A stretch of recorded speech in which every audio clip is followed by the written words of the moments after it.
A vitória do movimento de 1930 deu início a uma fase na história do Brasil marcada pela liderança política de Getúlio Vargas. Esse período ficou conhecido como Era Vargas ou período getulista e se estendeu até 1945. Durante esses 15 anos, ocorreram significativas transformações políticas e sociais no país, principalmente em função do novo rumo das políticas públicas. A população urbana cresceu em relação à agrária. A importância da indústria na economia nacional se ampliou e o poder dos empresários das cidades aumentou, em comparação com o poder dos produtores rurais. Os setores médios urbanos, que eram os pequenos empresários, os profissionais liberais, entre outros, e o operariado, cresceram e conquistaram maior importância na vida política do país. Os historiadores dividem o período getulista em 3 fases: governo provisório, de 1930 a 1934, governo constitucional, de 1934 a 1937, e governo ditatorial, de 1937 a 1945. Ao chegar à presidência da República, Getúlio Vargas tomou medidas para assumir o controle político do país. Entre suas primeiras providências destacam-se a suspensão da Constituição Republicana de 1891, o fechamento dos órgãos do Poder Legislativo, Congresso Nacional, Assembleias Legislativas e Câmaras Municipais, e a indicação de interventores militares ligados ao tenentismo para chefiar os governos estaduais. Entregando o governo dos estados aos interventores, Getúlio Vargas pretendia desmontar a estrutura política da Primeira República, baseada no poder dos coronéis fazendeiros.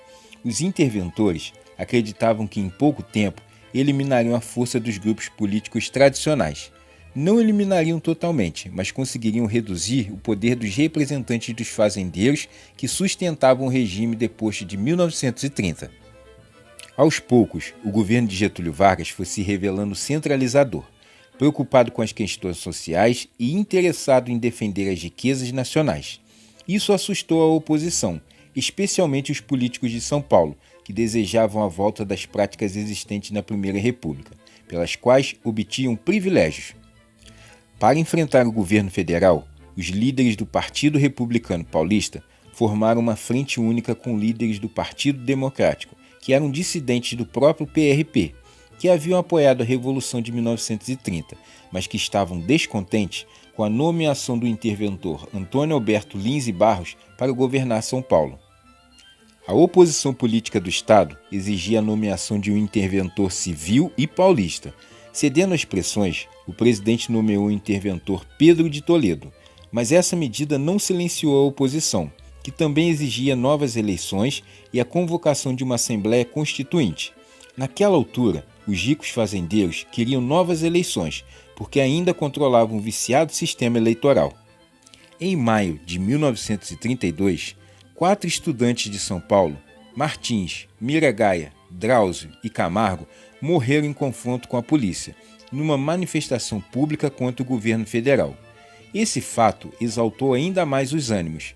Com as letras iniciais dos nomes desses estudantes, formou-se a sigla MMDC, que se tornou o símbolo do movimento constitucionalista no Estado. No dia 9 de julho de 1932, teve início a chamada Revolução Constitucionalista, que mobilizou armas de 30 mil homens de São Paulo para lutar contra o governo federal. As tropas paulistas eram formadas por soldados da Polícia Estadual. Muitas indústrias do Estado contribuíam com a fabricação de material de guerra, como granadas, máscaras contra gases, lança-chamas e capacetes. Porém, as tropas ficaram isoladas do resto do país. Apenas forças de Mato Grosso acompanharam as tropas paulistas. O apoio prometido pelas elites de outros estados não chegou a se concretizar. Depois de 3 meses de lutas e muitos mortos e feridos, os soldados paulistas foram derrotados pelas tropas federais. Apesar disso, obtiveram uma conquista política. Terminada a revolta, o governo federal procurou evitar indispor-se com a elite de um estado que, embora derrotado militarmente, tinha grande poder socioeconômico. Garantiu, então, a realização de eleições para a Assembleia Nacional Constituinte, encarregada de elaborar a nova Constituição, que era a principal reivindicação formal do movimento de 1932. Eu espero que com esse vídeo tenha lhe ajudado a entender um pouco o que foi o governo provisório na era Vargas.